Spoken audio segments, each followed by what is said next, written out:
Dear students, कैसे हैं आप सब लोग। आज हम सेकेंड ईयर फिज़िक्स स्टार्ट करने जा रहे हैं और जो हमारा चैप्टर नंबर 12 है, जो सेकेंड ईयर का फर्स्ट चैप्टर है इलेक्ट्रोस्टैटिक्स, उसको स्टार्ट करने से पहले कुछ इम्पॉर्टेंट जो चीज़ें हैं उस चैप्टर से रिलेटेड, चार्ज से रिलेटेड, वो सारी हम इस वीडियो में देखेंगे। उसके बाद फिर हम बाकायदा जो है वो अपना फर्स्ट टॉपिक स्टार्ट करेंगे। तो सबसे पहले हम देखते हैं कि जो चार्जेस होते हैं, ठीक है, चार्जेस की जो डिफरेंट स्टेट्स होती हैं वो क्या होती हैं और उसके क्या मीनिंग्स होते हैं। सबसे पहले हमारे पास है if charges are at rest. अगर चार्जेस रेस्ट पे हों तो इसको हम कहते हैं इलेक्ट्रोस्टैटिक्स, ठीक है। और इसको स्टडी करने के लिए, चार्जेस की इस स्टेट को, इस हालत को स्टडी करने के लिए हम यूज करते हैं कूलम्स लॉ। उसके बाद अगर चार्जेस मूव कर रहे हों विद यूनिफॉर्म वेलोसिटी तो इसको करंट बोलते हैं या करंट इलेक्ट्रिसिटी इसको बोलते हैं, और इसको हम करंट इलेक्ट्रिसिटी में स्टडी करते हैं। इसके लिए हम ओम्स लॉ और कुछ और लॉज जो है वो करंट इलेक्ट्रिसिटी के वो यूज करते हैं। उसके बाद है इफ चार्जेस हैविंग एक्सेलरेशन, यानी कि अगर हमारे चार्ज पार्टिकल्स, एक और बात ज़हन में रखिए, जब हम बात चार्जेस की करते हैं तो चार्ज से मुराद होता है चार्ज पार्टिकल, ठीक है, लाइक इलेक्ट्रॉन, प्रोटॉन या कोई पॉजिटिव आयन या कोई नेगेटिव आयन। तो जो अगर चार्जेस नॉन यूनिफॉर्म वेलोसिटी के साथ मूव कर रहे हों, यानी कि उनमें एक्सेलरेशन हो, उनकी वेलोसिटी बढ़ रही हो, या डेसेलरेशन हो, उनकी वेलोसिटी कम हो रही हो, तो ऐसी सूरत में ये जो चार्ज पार्टिकल्स हैं ये इलेक्ट्रोमैग्नेटिक वेव्स खारिज करते हैं, इलेक्ट्रोमैग्नेटिक वेव्स एमिट करते हैं। और इनको स्टडी करने के लिए, इस स्टेट को स्टडी करने के लिए हम यूज करते हैं फेमस मैक्सवेल इक्वेशंस। तो यहाँ पर चार्जेस की डिफरेंट स्टेट्स की बात हुई कि चार्ज पार्टिकल या चार्जेस, जब हम चार्जेस की बात करते हैं तो उसका मतलब चार्ज पार्टिकल होता है। तो चार्जेस जब डिफरेंट स्टेट्स में होते हैं तो उनको किस तरह से स्टडी किया जाता है और उस स्टेट का नाम क्या, ये सारा हमने देखा है। तो अब हम देख लेते हैं कि व्हाट इज अ चार्ज। एक चार्ज आखिर होता क्या है, ठीक है जी। तो charge is intrinsic property of particles. Particles जो होते हैं उन पार्टिकल्स की ये इंट्रिंसिक प्रॉपर्टी होता है, यानी कि ऐसी प्रॉपर्टी जो उन चार्जेस के पास बाय नेचर होती है।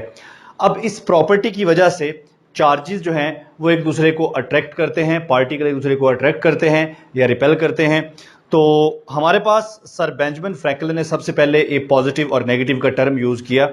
तो उसके मुताबिक हमारे पास दो तरह के चार्जेस होते हैं। एक हमारे पास पॉजिटिव चार्जेस होते हैं, ठीक है जी, और दूसरे हमारे पास नेगेटिव चार्जेस होते हैं। जो पॉजिटिव चार्ज होता है, लाइक प्रोटॉन जो है, एटम के न्यूक्लियस में एक पार्टिकल है प्रोटॉन, उस पर पॉजिटिव चार्ज होता है। इसके अलावा और भी बहुत सारे पार्टिकल्स हैं, एलिमेंट्री पार्टिकल्स भी हैं जिन पर पॉजिटिव चार्ज होता है, लेकिन जो बहुत फेमस, जिन्हें हम बहुत जिससे फेमिलियर हैं, वो प्रोटॉन है जिस पर पॉजिटिव चार्ज होता है। या इसके अलावा कोई पॉजिटिव आयन भी हो सकता है, ये बाद में हम डिस्कस करेंगे। उसके बाद जो नेगेटिव चार्ज है, ये हमारा जो फंडामेंटल पार्टिकल है, एलिमेंट्री पार्टिकल है इलेक्ट्रॉन, उसके ऊपर जो चार्ज होता है वो नेगेटिव होता है।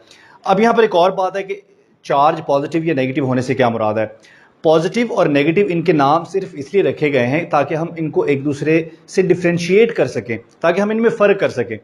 वरना जो पॉजिटिव चार्ज है आप उसको नेगेटिव कह लें, आप नेगेटिव को पॉजिटिव कह लें, उससे कोई फ़र्क नहीं पड़ेगा। ये जस्ट नेम्स हैं इनको डिफ्रेंशिएट करने के।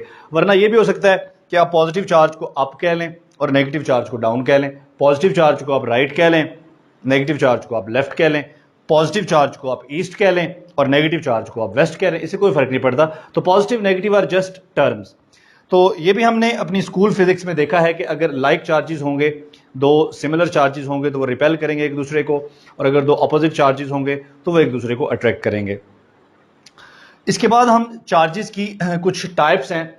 ये तो दो टाइप्स बेसिक हो गई जिसे हम पॉजिटिव चार्ज या नेगेटिव चार्ज कहते हैं। कुछ चार्जेस की टाइप्स हैं जो हम स्टडी करना चाहते हैं। तो उसमें हमारे पास सबसे पहले आता है जी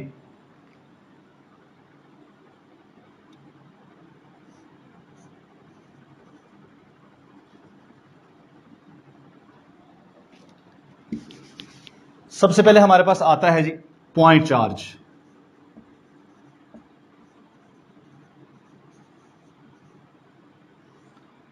point charge throughout the chapter हम इसको, इस कॉन्सेप्ट को यूज करेंगे। एक पॉइंट चार्ज क्या होता है? पॉइंट चार्ज हम ऐसे चार्ज को कहते हैं अगर हमारे पास दो चार्ज पार्टिकल हों ठीक है। लाइक ये हमारे पास एक पॉजिटिव चार्ज पार्टिकल है, ये दूसरा भी एक पॉजिटिव चार्ज पार्टिकल है, और इन दोनों के दरमियान कुछ डिस्टेंस है d। अगर दो चार्जेस के दरमियान डिस्टेंस उनकी डायमेंशंस के मुकाबले में बहुत ज़्यादा हो तो ऐसे चार्जेस एक दूसरे के लिए पॉइंट चार्ज होंगे। अब डायमेंशन से क्या मुराद है? मसलन ये एक चार्ज पार्टिकल है, ज़रा मैं इसको समझने के लिए थोड़ा बड़ा करके हम इसको बनाते हैं ताकि हम इसको आसानी से समझ सकें। तो ये देखें, एक चार्ज पार्टिकल है, अगर इस पार्टिकल का ये जो डायमीटर है ये इसकी डायमेंशन ही है, इसका जो डायमीटर है ये डायमीटर इन दोनों चार्जेस के मुकाबले में बहुत कम हो, यानी कि दोनों चार्जेस का जो साइज है, ठीक है, वो बहुत कम हो और उनके दरमियान जो डिस्टेंस है वो बहुत ज़्यादा हो, तो ऐसे चार्जेस को हम पॉइंट चार्जेस कहेंगे। ये भी हमने याद रखना है कि पॉइंट चार्ज जो होता है वो with respect to other charge होता है। कहीं पर भी कोई सिंगल आइसोलेटेड चार्ज अपना पॉइंट चार्ज, आप ये नहीं कह सकते हमारे पास एक सिंगल चार्ज है, बिल्कुल आइसोलेटेड अलग थलग एक सिंगल चार्ज है और वो पॉइंट चार्ज है। एक सिंगल चार्ज पॉइंट चार्ज नहीं होगा, पॉइंट चार्ज हमेशा किसी दूसरे चार्ज के रेफरेंस से होता है। तो ये हमारा पहला कॉन्सेप्ट था, पॉइंट चार्ज। दूसरा जो हमारा कॉन्सेप्ट है वो है जी यूनिट पॉजिटिव चार्ज, और इसको भी हम throughout the chapter use करेंगे। Unit positive charge. अच्छा, अब जो यूनिट पॉजिटिव चार्ज का कॉन्सेप्ट है ये थोड़ा सा डिफरेंट कॉन्सेप्ट है। मिसाल के तौर पर बाज़ का हम अपनी जो कैलकुलेशंस होती हैं उन कैलकुलेशन में आसानी के लिए हम खुद से ये सेट कर देते हैं कि यूनिट पॉजिटिव चार्ज जो है, हम एक कूलम चार्ज को, अगर हमारे पास कूलम जो है ये चार्ज का यूनिट है, हम चार्ज को कूलम्स में मेजर करते हैं। अगर एक कूलम चार्ज जो है पॉजिटिव चार्ज हमारे पास है तो उसको हम मान लेंगे यूनिट पॉजिटिव चार्ज। ये हमारी मर्जी है, उसको हम यूनिट पॉजिटिव चार्ज मान लेंगे और इसके मुताबिक कैलकुलेशंस करेंगे।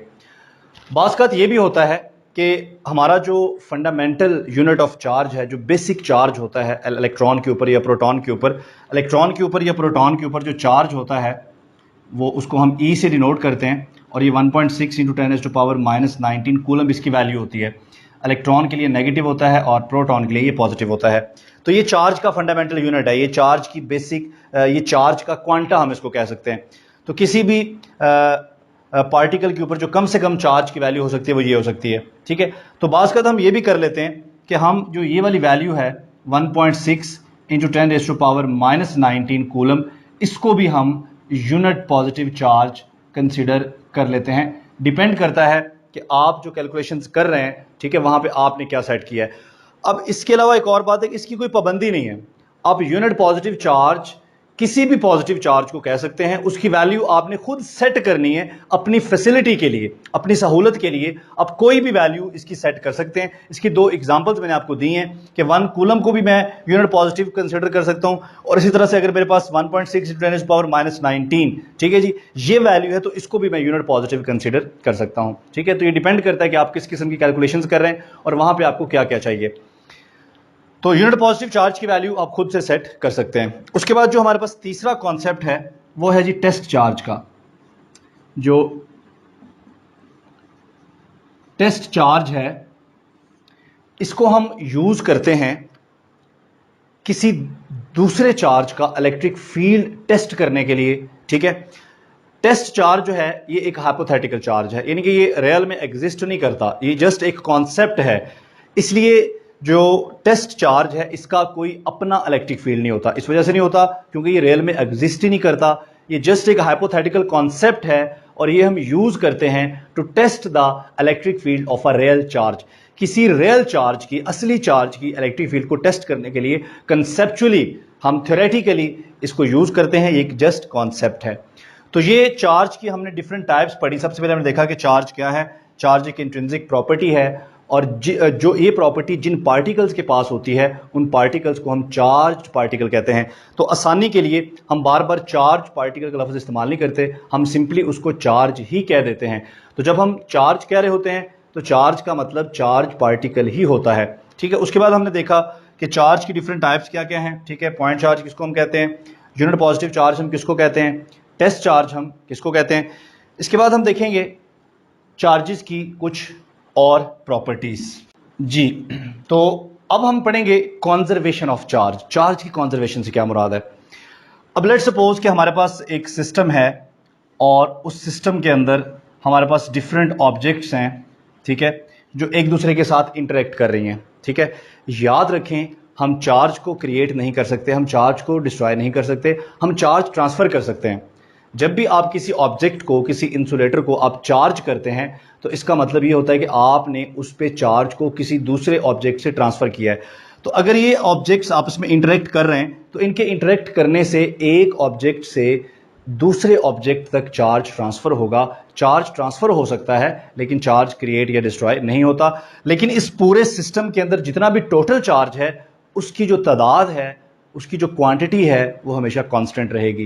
यानी कि चार्ज कंजर्व रहेगा इस सेंस में कि किसी भी स्पेसिफिक एरिया में, किसी भी एक स्पेसिफिक सिस्टम में जितना टोटल चार्ज है, वो हमेशा उसकी वैल्यू वही रहेगी। आप चार्ज को क्रिएट नहीं कर सकते, आप चार्ज को डिस्ट्रॉय नहीं कर सकते, आप सिंपली चार्ज को ट्रांसफ़र कर सकते हैं from one object to another in a system. लेकिन उस सिस्टम का जो टोटल चार्ज होगा वो हमेशा कंजर्व करेगा, ठीक है, वो हमेशा सेम रहेगा। अगर ज़ीरो है तो वो ज़ीरो रहेगा। अच्छा, इसके बाद जो दूसरा कॉन्सेप्ट है, जो दूसरी प्रॉपर्टी है चार्जेस की, वो है क्वांटाइजेशन। इसको हम चार्जेस के लॉ भी कह सकते हैं, law of conservation of charge भी हम इसको कह सकते हैं, और इसी तरह से law of quantization of charge भी हम कह सकते हैं। क्वांटाइजेशन वैसे एक प्रॉपर्टी है और कंजर्वेशन जो है ये एक बेसिक लॉ है, फंडामेंटल लॉ है चार्जेस के लिए। अच्छा, इसके बाद हमारे पास है जी क्वांटाइजेशन ऑफ चार्जेस। अब चार्जेस की क्वांटाइजेशन से क्या मुराद है, ठीक है। क्वांटाइजेशन का कॉन्सेप्ट हमें पहले भी है फोटॉन से, ठीक है। हम कहते हैं कि जो फोटॉन है उसकी जो एनर्जी होती है वो क्वांटाइज्ड होती है। क्वांटाइज का मतलब ये होता है कि इलेक्ट्रोमैग्नेटिक वेव्स की जो एनर्जी होती है, उस एनर्जी का एक मिनिमम वैल्यू होती है जिसको हम उसका क्वांटा बोलते हैं। उस क्वांटा का नाम हमने फोटॉन रख दिया। बिल्कुल ऐसे ही होता है, चार्जेस का भी एक बेसिक यूनिट है, एक फंडामेंटल वैल्यू है, और उस वैल्यू को हम ई से डिनोट करते हैं, और ये वैल्यू 1.6 इंटू 10⁻⁻19 कूलम होती है। अब कह सकते हैं कि ये चार्ज का क्वांटा है, यानी कि चार्ज की फंडामेंटल वैल्यू है, चार्ज का बेसिक यूनिट है ये, ठीक है। और ये बेसिक यूनिट जो है, आप किसी भी ऑब्जेक्ट के ऊपर जब चार्ज निकालेंगे, ठीक है, किसी भी ऑब्जेक्ट पर चार्ज निकालने का हमारे पास जो फार्मूला है वो Q is equal to n e के बराबर होता है। Q चार्ज है, n यहां पर एक नंबर है, और E जो है ये हमारा ये बेसिक यूनिट है। इसका मतलब है कि किसी भी चीज पर, किसी भी सब्सटेंस पर, किसी भी ऑब्जेक्ट पर जो चार्ज होता है वो हमेशा इस बेसिक, इस फंडामेंटल वैल्यू से मल्टीप्लाई होकर आता है। कभी भी ऐसा नहीं होगा कि किसी ऑब्जेक्ट पर जो चार्ज हो, अगर उस चार्ज पर आप इसको डिवाइड करें तो जवाब एक होल नंबर ना आए, ठीक है। तो ये बिल्कुल ऐसे है जैसे हम टेबल्स पढ़ते हैं, ठीक है जी। तो हम कहते हैं जिस तरह ये 2 का टेबल है जी, 2 1 ज़ा 2, ठीक है जी, 2 2 ज़ा 4, 2 3 ज़ा 6। अगर आप गौर करें तो ये जो वैल्यूज आ रही हैं 2 4 और 6, ये तमाम वैल्यूज एक कांस्टेंट नंबर से मल्टीप्लाई होकर आ रही हैं, और वो नंबर क्या है, 2 है। बिल्कुल ऐसा ही हमने फोटॉन की एनर्जी के बारे में भी पढ़ा है, इलेक्ट्रोमैग्नेटिक वेव्स की एनर्जी के बारे में भी पढ़ा है। इलेक्ट्रोमैग्नेटिक वेव की एनर्जी कुछ भी होगी वो एक कांस्टेंट फैक्टर h से मल्टीप्लाई होकर आएगी, इसलिए हम कहेंगे कि इलेक्ट्रोमैग्नेटिक वेव्स की जो एनर्जी होती है वो क्वांटाइज्ड होती है। बिल्कुल ऐसा चार्जेस के साथ भी है। आप किसी भी ऑब्जेक्ट पर कोई भी चार्ज निकाल लें, वो चार्ज इस कांस्टेंट वैल्यू का कोई ना कोई मल्टीपल ही होगा, ठीक है। जिस तरह यहां पर मैंने एग्जांपल भी दिया है कि Q जो है ये चार्ज है किसी भी ऑब्जेक्ट पर, और n यहां पर क्या है, n एक होल नंबर है, ठीक है जी। n जो है वो 1 2, n की जो वैल्यू है, ठीक है जी, n की वैल्यू 1 2 3 कोई भी होल नंबर हो सकता है, ठीक है। और E जो है ये हमारा बेसिक यूनिट है। तो किसी भी चीज पर जब आप चार्ज निकालेंगे तो वो चार्ज इस कांस्टेंट फैक्टर का, इस फंडामेंटल वैल्यू का कोई ना कोई मल्टीपल ही निकलेगा, ठीक है। इसे कहते हैं क्वांटाइजेशन ऑफ चार्ज। तो इसका मतलब है कि चार्ज जो है वो कंजर्व होता है हमेशा, और चार्ज की जो वैल्यू होती है वो हमेशा क्वांटाइज्ड होती है, वो किसी ना किसी कांस्टेंट फैक्टर से मल्टीप्लाई होकर आती है। कभी ऐसा नहीं होगा कि किसी ऑब्जेक्ट पर जो चार्ज है वो इस वैल्यू की कोई फ्रैक्शन हो, हमेशा इस वैल्यू का कोई ना कोई मल्टीपल होगा, और वो मल्टीपल क्या होगा, कोई ना कोई होल नंबर होगा, ठीक है। अब यहाँ पर एक क्वेश्चन भी हमारे जहन में आता है कि जो हम क्वार्क्स होते हैं, क्वार्क्स, ठीक है जी। क्वार्क्स के ऊपर जो चार्ज है वो +2/3 होता है या -2/3 होता है, तो वो एक अलग बहस है, उसको हम यहाँ पर डिस्कस नहीं करेंगे। तो यहाँ पर हमने कुछ प्रॉपर्टीज़ देखी। चार्ज की जो कंजर्वेशन होती है उससे क्या मुराद है, चार्ज की जो क्वांटाइजेशन होती है उससे क्या मुराद है।